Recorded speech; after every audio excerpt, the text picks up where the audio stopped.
জানিয়ে দেব সর্বশেষ আপডেট বাংলা সংবাদ।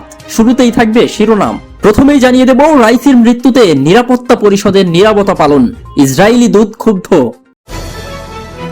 এরপরেই জানিয়ে দেব শেষ বক্তব্যে ফিলিস্তিনিদের নিয়ে যে বার্তা দিয়ে গেছেন রাইসি। আরও জানিয়ে দেব রাইসির হেলিকপ্টার বিধ্বস্তের বিষয়ে যুক্তরাষ্ট্রের কোনো ভূমিকা নেই, জানালেন মার্কিন প্রতিরক্ষা মন্ত্রী। এরপরেই জানিয়ে দেব নেতানিয়াহুর তীব্র ক্ষোভ প্রকাশ, পাশে কি থাকবে যুক্তরাষ্ট্র। সর্বশেষ জানিয়ে দেব তাবরিজ শহরে রাইসির লাশ দাফন হবে মাসাহাদে। এতক্ষণ শুনছিলেন সংবাদ শিরোনাম, এখন থাকছে বিস্তারিত। হেলিকপ্টার দুর্ঘটনায় নিহত ইরানের প্রেসিডেন্ট ইব্রাহিম রাইসি, পররাষ্ট্রমন্ত্রী হোসেন আমিরি আবদুল্লাহিয়ান ও তার সফর সঙ্গীদের স্মরণে সোমবার 1 মিনিট নীরবতা পালন করেছে জাতিসংঘের নিরাপত্তা পরিষদের সদস্যরা। তবে এতে ক্ষুব্ধ প্রতিক্রিয়া ব্যক্ত করেছে জাতিসংঘের ইসরায়েলের স্থায়ী দূত গিলাদ এরদান। ইরানের রাষ্ট্রীয় বার্তা সংস্থা আইএনআরএ এই তথ্যই জানিয়েছে। জাতিসংঘের মোজাম্বিকের রাষ্ট্রদূত পেদ্রো কামিসারিও আফসনসো মে মাসের জন্য নিরাপত্তা পরিষদের সভাপতির দায়িত্ব পালন করছেন। তার আহ্বানে অধিবেশনের শুরুতেই নিরাপত্তা পরিষদের সদস্যরা দাঁড়িয়ে 1 মিনিট নীরবতা পালন করেন। কিন্তু এতে ভীষণ বিরক্ত ও ক্ষুব্ধ হয়ে ওঠেন ইসরায়েলি রাষ্ট্রদূত গিলাদ এরদান। সদস্যদের উদ্দেশ্যে তিনি প্রশ্ন করেন, নিরাপত্তা পরিষদের পরবর্তী পদক্ষেপ কি হবে? তাদের মৃত্যুবার্ষিকীতেও কি 1 মিনিট নীরবতা পালন করা হবে?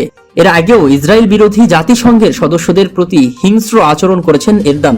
গাজায় ইসরায়েলি অভিযান শুরুর পর থেকেই নিরাপত্তা পরিষদ বিশ্ব শান্তির জন্য হুমকি হয়ে উঠছে বলে দাবি করেছেন তিনি।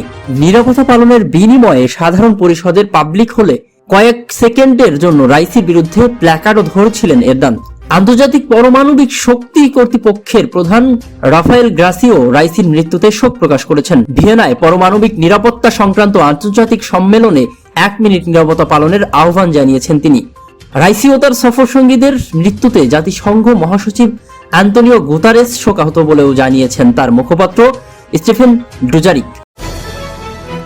রাইসিকে বহনকারী হেলিকপ্টারটি রোববার দুপুরের দিকে ইরানের পূর্ব আজারবাইজান প্রদেশের পার্বত্য ঘেরা ভারজাগান এলাকায় বিধ্বস্ত হয়। এতে প্রেসিডেন্ট ও পররাষ্ট্রমন্ত্রী সহ অন্তত 9 জন নিহত হন।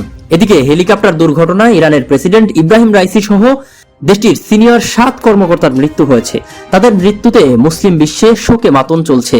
এরই মধ্যে রাইসির একটি বক্তব্য ভাইরাল হয়েছে, যা তিনি মৃত্যুর আগে দিয়ে গিয়েছিলেন। ইরানের রাষ্ট্রীয় বার্তা সংস্থার প্রতিবেদনে বলা হয়েছে, একটি বাঁধ প্রকল্প উদ্বোধনের জন্য আজারবাইজান সীমান্তবর্তী এলাকায় গিয়েছিলেন রাইসি। সেখানে উদ্বোধন অনুষ্ঠানে জীবনের শেষ বক্তব্য দিয়েছিলেন এই মহান নেতা। সেখানে রাইসি বলেছেন, এই মুহূর্তে ইসলামী বিশ্বের সবচেয়ে গুরুত্বপূর্ণ ইস্যু ফিলিস্তিন। কোনো সন্দেহ নেই যে আজারবাইজান ও ইরানের জনগণ ফিলিস্তিনি ভাইদের পাশে রয়েছে। একই সঙ্গে ইসরায়েলের বিরুদ্ধে 2 দেশের অবস্থান দৃঢ়। তবে এই বিষয়ে ইসলামী দেশগুলোর ঘুম ভাঙতে হবে। তাদের উচিত নির্যাতিত ভাইদের সাহায্যের জন্য এগিয়ে আসা। এদিকে তাবরিজ শহরে রাইসির লাশ দাফন হবে মাসাহাদে। তিনি বলেন, দুটি মুসলিম দেশের মধ্যকার সম্পর্কে ইরান সবসময়ই গুরুত্ব দেয়। আমরা কেবল ইরান আর আজারবাইজানের মধ্যেই সহযোগিতা অব্যাহত রাখবো না, বরং আঞ্চলিক এবং আন্তঃআঞ্চলিক সহযোগিতাও অব্যাহত রাখবো। এর আগে রোববার 19 মে আজারবাইজানের সীমান্তবর্তী এলাকায় একটি অনুষ্ঠান থেকে ফেরার সময় ইব্রাহিম রাইসির বহনকারী হেলিকপ্টার অবতরণের সময় বিধ্বস্ত হয়। দীর্ঘ সময় অভিযান চালিয়ে হেলিকপ্টারটি ধ্বংসাবশেষ খুঁজে পায় উদ্ধারকারীরা।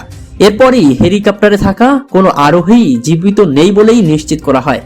আর হেলিকপ্টারটিতে রাইসি ছাড়াও দেশটির পররাষ্ট্রমন্ত্রী আবদুল্লাহিয়ান, পূর্ব আজারবাইজানের প্রদেশের গভর্নর মালেক রাহমাতি, পূর্ব আজারবাইজানের ইরানের সর্বোচ্চ নেতার প্রতিনিধি মোহাম্মদ আলী আলে হাশেম ও প্রেসিডেন্ট গার্ডের প্রধান মেহেদি মুজবিও ছিলেন। ইব্রাহিম রাইসির মৃত্যুর পর দেশটির অন্তর্বর্তীকালীন প্রেসিডেন্ট হিসেবে মোহাম্মদ মোখবের এবং পররাষ্ট্রমন্ত্রী হিসেবে দায়িত্ব পালন করবেন আলী বাগেনি কানি। প্রসঙ্গগত, ইরানের 8ম প্রেসিডেন্ট ইব্রাহিম রাইসি 3 বছর আগে ইরানের প্রেসিডেন্ট নির্বাচিত হওয়ার আগে ইব্রাহিম রাইসিকে মনে করা হয় একদিন দেশটির সর্বোচ্চ ধর্মীয় নেতা আয়াতুল্লাহ আলী খামিনির উত্তরসূরি হবেন। প্রেসিডেন্ট হওয়ার আগেই দেশটির প্রধান বিচারপতি হিসেবেও দায়িত্ব পালন করেন তিনি। এদিকে হেলিকপ্টার বিধ্বস্তে ইরানের প্রেসিডেন্ট ইব্রাহিম রাইসি নিহত হওয়ার পর অনানুষ্ঠানিকভাবেই শোক জানিয়েছে ওয়াশিংটন। একই সঙ্গে দেশটি বলছে, ইরানের প্রেসিডেন্ট পররাষ্ট্রমন্ত্রীকে বহনকারী হেলিকপ্টার বিধ্বস্তে তাদের কোনো ভূমিকা নেই। যদিও হেলিকপ্টার বিধ্বস্ত নিয়ে ইরান এখন পর্যন্ত যুক্তরাষ্ট্রকে দোষারোপ করেনি। সোমবার ইরানের প্রেসিডেন্ট ইব্রাহিম রাইসি হেলিকপ্টার দুর্ঘটনার কারণ নিয়ে মার্কিন প্রতিরক্ষা মন্ত্রী লয়েড অস্টিনকে সাংবাদিকদের প্রশ্ন করেন। জবাবে তিনি বলেন, দুর্ঘটনায় কোনো কারণ তার জানা নেই। লয়েড অস্টিন আরও বলেন, হেলিকপ্টার দুর্ঘটনার অনেক কারণ থাকতে পারে, যেমন যান্ত্রিক ত্রুটি, পাইলটের ভুল কিংবা আরো কিছু ঘাটতি থাকতে পারে। মার্কিন প্রতিরক্ষা মন্ত্রী বলেন, ইরানের ঘটনায় আমরা গভীরভাবে পর্যবেক্ষণ করছি, কিন্তু দুর্ঘটনার কারণ সম্পর্কে আমাদের কাছে গভীর কোনো তথ্য নেই। উল্লেখ্য, যুক্তরাষ্ট্রের সঙ্গে ইরানের দীর্ঘদিনের বৈরিতা। বিভিন্ন নিরাপত্তার ইস্যুতে ইরান যুক্তরাষ্ট্র এবং ইসরায়েলকে দোষারোপ করে থাকে। ইরানের হেলিকপ্টার বিধ্বস্ত নিয়ে যে তথ্য দিল তুরস্ক। এদিকে যুক্তরাষ্ট্রের পররাষ্ট্র দপ্তরের মুখপাত্র ম্যাথিউল মিলার এক বিবৃতিতে জানিয়েছে, ইরানের প্রেসিডেন্ট ইব্রাহিম রাইসি, পররাষ্ট্রমন্ত্রী হোসাইন আমিরি আবদুল্লাহিয়ান সহ হেলিকপ্টার দুর্ঘটনায় যারা নিহত হয়েছেন তাদের প্রতি ওয়াশিংটন গভীর শোক ও দুঃখ প্রকাশ করেছে। বিবৃতিতে তিনি আরও বলেন, ইরানের নতুন প্রেসিডেন্ট নির্বাচনের সঙ্গে সঙ্গেই আমরা দেশটির জনগণের মানবাধিকার ও মৌলিক স্বাধীনতার পক্ষে লড়াইকারীদের সঙ্গে একাত্মতা প্রকাশ করছি। রোববার আজারবাইজানের সীমান্তবর্তী এলাকায় দুই দেশের যৌথভাবে নির্মিত একটি বাঁধ উদ্বোধনে যান ইব্রাহিম রাইসি। সেখানেই আজারবাইজানের প্রেসিডেন্ট ইলহাম আলিভিয়ের ছিলেন। আর অনুষ্ঠান শেষে সেখান থেকে 3টি হেলিকপ্টারের একটা বহর নিয়ে ইরানের পূর্ব আজারবাইজান প্রদেশের রাজধানী তাবরিজে ফিরছিলেন ইব্রাহিম রাইসি। আবদুল্লাহিয়ান সহ তাদের সঙ্গে থাকা অন্যান্য কর্মকর্তারা ফেরার পথে পূর্ব আজারবাইজানের জোলফা এলাকার কাছে দুর্গম পাহাড়ি এলাকায় প্রেসিডেন্টকে বহনকারী হেলিকপ্টারটি বিধ্বস্ত হয়। অন্য দুটো হেলিকপ্টার নিরাপদে গন্তব্যে পৌঁছায়। পরের দিন বিধ্বস্ত সেই হেলিকপ্টার উদ্ধার করা হয়। এই ঘটনায় হেলিকপ্টারটির সব আরোহী মৃত্যুবরণ করেছেন, এমনটাই পরে নিশ্চিত হওয়া যায়।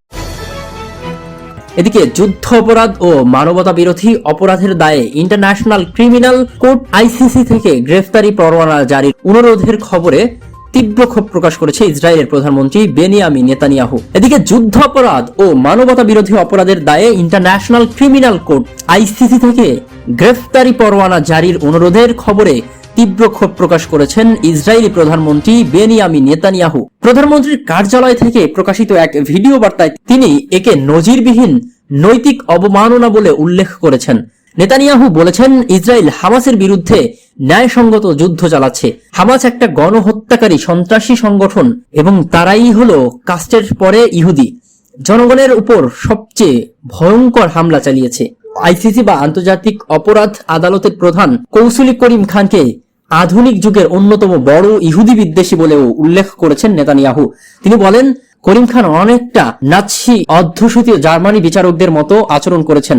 আইসিসিতে ইসরায়েলের প্রধানমন্ত্রী এবং প্রতিরক্ষা মন্ত্রীর বিরুদ্ধে গ্রেফতারি পরোয়ানা চাওয়ার সিদ্ধান্ত বিশ্বজুড়ে ছড়িয়ে পড়া ইহুদি বিদ্বেষের আগুনে নির্দয়ভাবে পেট্রোল ঢালাই সমান। ইসরায়েলের রাজনৈতিক নেতৃত্বের গলাতেও একই রকম ক্ষোভের আভাস পাওয়া গেছে। তাদের এই ক্ষোভের কারণ আইসিসির প্রধান কৌশলী করিম খানের জারি করা সেই বিবৃতিতে তিনি সতর্কতার সঙ্গে আইনি ভাষা বেছে নিয়েছেন। করিম খানের বক্তব্যে বলা হয়েছে যে আন্তর্জাতিক আইন এবং সশস্ত্র সংঘাতের আইন যেন সবার উপর সমানভাবেই প্রযোজ্য হয়। ওই আইনের উপর ভিত্তি করেই তিনি গ্রেফতারি পরোয়ানা জারির পক্ষে আদালতে যুক্তি তুলে ধরেছেন। উল্লেখ্য, করিম খান আইসিসির প্রধান কৌশলী হওয়ার পাশাপাশি ব্রিটেনের রাজার একজন পরামর্শক হিসেবে দায়িত্ব পালন করেন। তিনি বলেন, কোন পদাতিক সৈনিক, কমান্ডার, বেসামরিক নেতা কেউ দায় থেকে অব্যাহতি পাওয়ার শর্ত দিয়ে কাজ করতে পারে না। এই আইন বেছে প্রয়োগ করা যায় না। যদি আইন হয় তাহলে আমরা এর পতনের পরিস্থিতি তৈরি করব। এদিকে হেলিকপ্টার বিধ্বস্ত হয়ে নিহত ইরানের প্রেসিডেন্ট ইব্রাহিম রাইসির লাশ এখনো রাজধানীর তেহরানে নেওয়া হয়নি। রাইসি সহ নিহত সবার লাশ সোমবার থেকে ইরানের উত্তর পশ্চিমাঞ্চলের তাবরিজ শহরেই রাখা হয়েছে। সেখানে প্রথম জানাজা হবে। এরপর রাইসির লাশ নেওয়া হবে রাজধানীর শহর তেহরানে। সোমবার ইরানের ইসলামিক প্রোপাগ্রেশন অর্গানাইজেশনের তাবরিজ দপ্তরের পরিচালক হোজ্জাতুল-এ-সাওয়ান মাহমুদ হোসাইন এসব তথ্যই জানিয়েছে। তিনি বলেন, তাবরিজের কবরস্থানের প্রেসিডেন্ট রাইসি বাকিদের মরদেহ রাখা হবে। আজ সেখানে জানাজা হবে। এরপর তাবরিজের মানুষ প্রয়াত প্রেসিডেন্টকে শেষ বিদায় জানাবেন। তার লাশ তেহরানের উদ্দেশ্যে স্থানীয় বিমানবন্দরে নেওয়া হবে। এই কর্মকর্তা আরও জানান, বুধবার তেহরানের রাইসির জানাজা হওয়ার কথা রয়েছে। সর্বোচ্চ নেতা আয়াতুল্লাহ আলী খামিনি তাতে অংশ নেবেন। এর একদিন পর জন্মশহর মাসাহাদে রাইসিকে দাফন করা হতে পারে। এদিকে তেহরানের শহরতলিতে রাইসির স্মরণে একটি আয়োজন চলছে। সেখানে অনেক মানুষ জড়ো হয়ে প্রয়াত প্রেসিডেন্টকে স্মরণ করছে, শোক জানাচ্ছে। রোববার আজারবাইজানের সীমান্তবর্তী এলাকায় গত দুই দেশের যৌথ নির্মিত একটি বাঁধ উদ্বোধন করতে গিয়েছিলেন প্রেসিডেন্ট রাইসি। সেখানে আজারবাইজানের প্রেসিডেন্ট ইলহাম আলিভিয়ের ছিলেন। তিনি হেলিকপ্টারের বহর নিয়ে ইরানের পূর্ব আজারবাইজানের প্রদেশ রাজধানীর তাভরিজে ফিরছিলেন। রাইসি, পররাষ্ট্রমন্ত্রী হুসাইন আবদুল্লাহিয়ান সহ অন্য কর্মকর্তারা পথেই পূর্ব আজারবাইজানের জোলফা এলাকার কাছে দুর্গম পাহাড়ে প্রেসিডেন্ট ও পররাষ্ট্রমন্ত্রীকে বহনকারী বেল 212 মডেলের হেলিকপ্টারটি বিধ্বস্ত হয়। অন্য দুটো হেলিকপ্টার নিরাপদেই গন্তব্যে পৌঁছে যায়। প্রায় 16 ঘন্টা পর সোমবার ইরানের আধা সরকারি বার্তা সংস্থা মেয়র নিউজে বলা হয়, ইসলামী প্রজাতন্ত্র ইরানের প্রেসিডেন্ট ইব্রাহিম রাইসি দেশটির জনগণের জন্য তার দায়িত্ব পালন করার সময় একটা দুর্ঘটনার শিকার হয়েছেন। তিনি শহীদও হয়েছেন, আর পররাষ্ট্রমন্ত্রী হোসাইন আবদুল্লাহিয়ান সহ বাকিরাও নিহত হয়েছে।